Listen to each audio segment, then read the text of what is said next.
नमस्कार सभी भैया बहनों को। आज हमारा साइंस का नया पार्ट शुरू हुआ है, नया चैप्टर स्टार्ट हुआ है। Chapter number 11 accident safety and first aid. Accident आपको पता ही है, एक्सीडेंट किसे कहते हैं। किसी भी अनावश्यक रूप से जब हम नहीं चाहते हुए भी हमें कभी चोट लग जाती है तो वह एक्सीडेंट ही कहलाता है।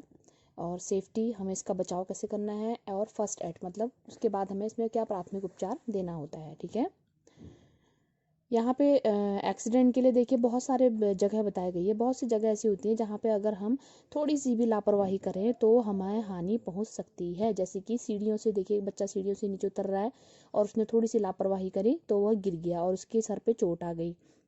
गाड़ियों के एक्सीडेंट आपने बहुत सुने भी होंगे और हो सकता है आपने कभी कोई एक्सीडेंट ऐसा देखा भी हो रोड में, जब दो गाड़ियाँ बहुत ही तेज़ गति से चलती हैं या अपनी साइड को नहीं चलती हैं या ओवरटेक करने की कोशिश करती हैं तो उनके एक्सीडेंट्स होते हैं।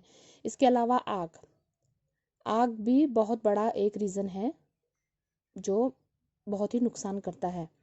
जब आग लग जाती है तो बहुत ही ज़्यादा नुकसान होता है ना। आपने देखा होगा जब जंगलों में भी आग लगती है तो भी कितना नुकसान होता है। जंगलों में कितने पेड़ पौधे, कितने पक्षी मरते हैं, कितने जानवर मरते हैं, और अगर वही आग हमारे घरों तक आ जाए तो वह कितना नुकसान कर सकती है। अब सेफ्टी ऑन रोड, यहाँ पे देखिए सबसे पहले हमको बताया गया है कि हमें रोड में कैसे सेफ्टी रखनी चाहिए। हमें ये कह रहा है कि हमें कुछ ऐसे रूल्स हैं, कुछ ऐसे नियम हैं जो रोड में चलने के लिए या गाड़ी चलाने के लिए होते हैं, सरकार द्वारा बनाए गए हैं। हमें हमेशा उन नियमों को मानना चाहिए। जैसे हमें हमेशा लेफ़्ट साइड बाईं ओर चलना चाहिए रोड के, और हमें कभी भी रोड अगर पार करनी हो तो जेब्रा क्रॉसिंग से करनी चाहिए। हमें हमें हमेशा ब्रेक बिफोर स्टार्ट, हमें हमेशा चलने से पहले ब्रेक का चेक कर लेने चाहिए कि कहाँ पर कहीं पे देख लेना आपने, वो ब्रेकर होते हैं बड़े बड़े से, उन ब्रेकरों को देख लेना चाहिए। We should follow the light signal at the crossing, हमें हमेशा कभी भी सड़क पार करते समय या चौराहे में हमेशा जो है लाइट सिग्नल को देख लेना चाहिए। उसके बाद आती है fire, safety from fire. Fire, आग लगने के भी बहुत से कारण होते हैं। कभी कभी क्या होता है, घरों में बिजली की उससे शॉर्ट सर्किट हो जाता है, कभी सिलेंडर की गैस लीक होगी उससे आग लग जाती है, या फायर क्रैकर होते हैं, पटाखों से आग लग जाती है। केरोसिन का जो स्टोव होता है वो फट जाता है, केरोसिन का, मिट्टी का तेल बोलते हैं जिसे। और जो माचिस की जो डिबिया होती है उससे भी कभी क्या होता है कि अगर कभी माचिस की डिबिया आग के आसपास रखी गई है तो वो भी आग लगने का कारण बन जाती है। अब हमें यहाँ पे ये बता रहे हैं कि इस सिचुएशन में हमें क्या करना चाहिए, कि हमें किचन में कभी भी होता है सिंथेटिक और नायलॉन के कपड़ों का इस्तेमाल नहीं करना चाहिए। ठीक है ना। और हमें अपनी इलेक्ट्रिसिटी को रेगुलरली चेक करना चाहिए, और उसका हमेशा हम जहाँ अगर हमारे उसमें कुछ खराबी आ रही है तो उसे हमें रिपेयर करवा लेना चाहिए। हमें हमेशा बहुत ही केयरफुल रहना चाहिए जब हम अगर कैरोसिन वाला स्टोव जला रहे हैं या हम माचिस का इस्तेमाल कर रहे हैं। ठीक है, और या हम पटाखे जला रहे हैं तो। और जब भी हमें थोड़ा सा भी अगर हमें ये एहसास होता है कि हमारे सिलेंडर की गैस लीक हो रही है तो हमें तुरंत से उसके पाइप को बदल लेना चाहिए, या वह सिलेंडर को हमें वहाँ से हटा लेना चाहिए। ठीक है ना। इसके बाद देखिए, अब हमसे ये कह रहा है, अब हम आएंगे फर्स्ट एड की। जैसे कि और हमको जब भी कभी भी आग लगती है तो हमें हमेशा 101 नंबर पे कॉल करनी चाहिए। वो होती है फायर के लिए होती है। उससे क्या होता है कि आग बुझाने वाले लोग पानी के बड़े बड़े से टैंक लेके आते हैं। ठीक है, और उस बीच जब आग लगती है तो उस बीच हमें कभी भी होता है इलेक्ट्रिसिटी का या हमें लाइट वाइट का इससे रिलेटेड कोई भी इस्तेमाल नहीं करना चाहिए। और ये देखिए, ये होती है फायर एक्सटिंग्विशर। एक ये इसमें इससे क्या होता है, बहुत तेज ही हवा सी या फिर उसमें कुछ भरे रहते हैं, कुछ वो CO2 लिखा है देखिए इसमें, ये इसको भरे रहते हैं, इससे बहुत तेज़ी प्रेशर निकलता है जो आग बुझाने में काम आता है। ये आपने मेरे ख्याल से पेट्रोल पंपों पे देखा होगा लगा हुआ। चलिए, उसके बाद आते हैं हम फर्स्ट एड पे, मतलब प्राथमिक उपचार कैसे दिया जाता है। प्राथमिक उपचार वह होता है जो किसी व्यक्ति को चोट लगने पे डॉक्टर के पास ले जाने से पहले दिया जाता है, ताकि वह व्यक्ति जो है ज़्यादा हताहत ना हो। क्योंकि अगर किसी को बाई चांस अगर मान लो किसी को चोट लग गई है और हम उसे बिना ही प्राथमिक उपचार दिए बिना डॉक्टर के पास ले जाएंगे तो क्या होगा, उसके पास डॉक्टर के पास जाने तक तो उसकी हालत और ज़्यादा ख़राब हो जाएगी ना। तो उससे पहले हमें कुछ ऐसे उपचार करने चाहिए जिससे कि वो डॉक्टर के पास पहुंचने तक वो इंसान थोड़ा सा रिलैक्स हो जाए।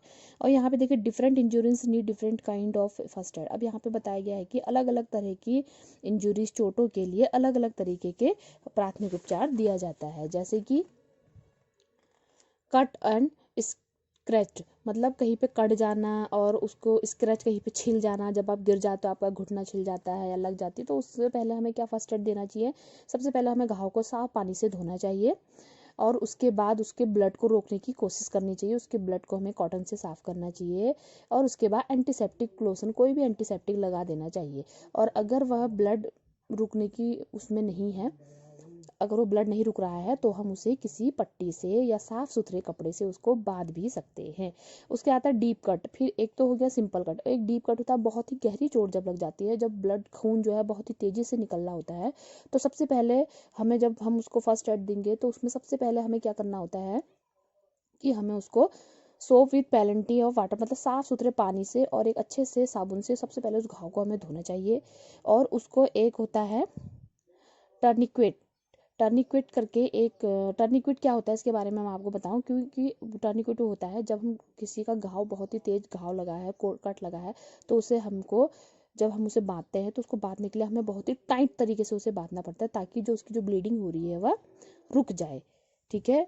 और उसके बाद आता है हमारा नोज ब्लीडिंग। देखिए हम नाक से खून, तो आप लोग देखते हैं कि स्कूल में भी बहुत से छात्रों का, बहुत से भैया बहनों का नाक से ब्लीडिंग होने लग जाती है। तो उसके लिए सबसे पहले हमें क्या करना चाहिए, हमें उसकी ब्लीडिंग रोकने के लिए उस पेशेंट को हमने क्या करना चाहिए, सीधे सीधे से सुला लेटा देना चाहिए और उसकी नाक को हमेशा ऐसे ऊपर कर देना चाहिए। कभी कभी क्या होता है कि वह गर्मी की वजह से भी वो ब्लड निकलना होता है, तो हम क्या करते हैं, जब हम सर को ठंडे पानी से धोते हैं तो वह ब्लड निकलना बंद हो जाता है। फिर आता है बर्न। जब जल जाता है तब हमें क्या करना चाहिए, जैसे ही हमारा हाथ या पैर, हमें कहीं भी अगर हमारा जल जाता है, तो हमें सबसे पहले उसको ठंडे पानी से धो लेना चाहिए। और उसके बाद जले हुए में बर्न एरिया में, मतलब बर्नॉल नाम की एक क्रीम आती है, वो लगा देना चाहिए। जिससे क्या होता है कि पानी, जैसे तुरंत ही हमारा हाथ जला और हम अगर उसे पानी से धोएंगे, तो हमारा हाथ जो होता है, मतलब हमारा जो जला हुआ हिस्सा होता है, वो पानी की ठंडे से बहुत ही रिलैक्स हो जाता है। और उसके बाद जब हम उस पर क्रीम लगा देते हैं, तो वह क्रीम से हमारा जो जलन होती है वो थोड़ी कम हो जाती है। इसके बाद आता है, यहाँ पे देखिए बर्न के भी बहुत से तरीके हैं। एक आता है सर्वर बर्न होता है, एक आता है माइनर बर्न, फिर आता है केमिकल बर्न, फिर आता है स्प्रेन। स्प्रेन मीन्स होता है जब हम कभी गिर गए और हमारे गिरने से किसी हमारे शरीर के किसी हिस्से पे मोच आ जाए या वहाँ पे स्वेलिन आ जाए, तो उस हिस्से को हम क्या बोलते हैं, स्प्रेन्स बोलते हैं। ठीक है। जब स्प्रेन जब इस टाइप की हमारे हमारे ऊपर कोई वो हो जाती है, तो हमें उसको क्या करना चाहिए, उस पे हम पेन किलर वो लगाते हैं ना, जैसे मूव लगाते हैं, और एक किसी चीज़ का मूव का स्प्रे आता है, हम वो स्प्रे भी करते हैं। और आइस पैक, मतलब जहाँ पे हमारी स्वेलिन आ जाती है वहाँ पे हम आइस पैक भी, मतलब ठंडे बर्फ़ से सेक करते हैं, जिससे हमारी जो स्वेलिन होती है वो कम हो जाए। और कभी कभी कोई स्वेलिंग्स ऐसी होती है जो गर्म पानी के सेक से भी कम होती है। ठीक है। फिर आता है फ्रैक्चर। फ्रैक्चर वो होता है जैसे किसी हमारी हड्डी का टूट जाना, अगर हमारी बोन्स में हमारी हड्डी अगर टूट जाती है तो उसको फ्रैक्चर कहते हैं।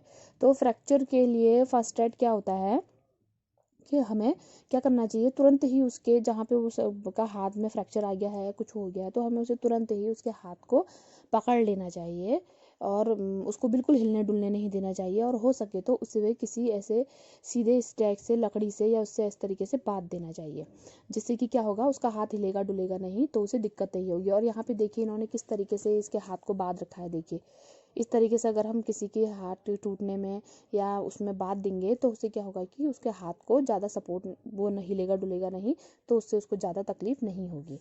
ठीक है। उसके बाद आता है एनिमल बाइट। जब हमें कोई जानवर काट दे तो हमें क्या करना चाहिए, मोस्टली तो डॉग ही, आपने देखा होगा कि कुत्तों का काटना, वैसे तो बंदर भी काटते हैं और इसके अलावा कोई पागल जानवर जैसे डोंकी, ये लोग भी काटते हैं। तो इसके लिए हमें सबसे पहले क्या करना चाहिए, जब हमें कुत्ता उत्ता या कुछ भी अगर काट दे, तो हमें सबसे पहले उसको साफ करके उससे धोना चाहिए और पेशेंट को तुरंत ही डॉक्टर के पास ले जाना चाहिए।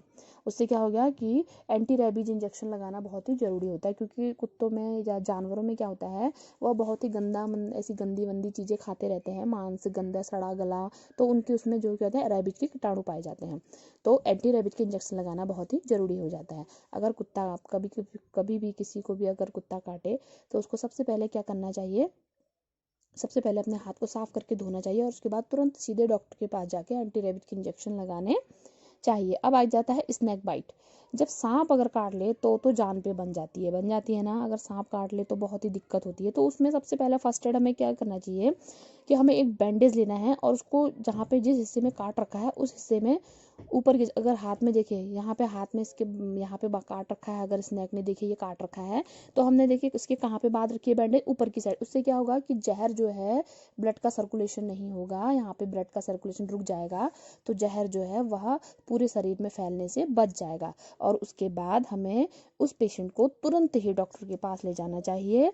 उससे क्या होगा, डॉक्टर जो है उसके जो ब्लड होगा, जो उतने हिस्से का पॉइजन वाला ब्लड होगा उसको वहाँ से निकाल देगा या फिर उसको वाले इंजेक्शन देगा, जिससे क्या होगा कि वो पॉइजन को मार सके। ठीक है। और बहुत से लोग आपने देखा होगा कि झाड़ फूंक कराने में विश्वास रखते हैं, लेकिन ऐसा कभी नहीं करना चाहिए। जब भी वो काटे, सांप काटे, तो सबसे पहले हमें उसको टाइट करके उसको बांध देना है और उसके बाद तुरंत डॉक्टर के पास ले जाना है और जितना हो सके उसके ब्लड को यहाँ से दबा दबा के, इस तरीके से दबा दबा के यहाँ से उसके ब्लड को बाहर निकाल देना है।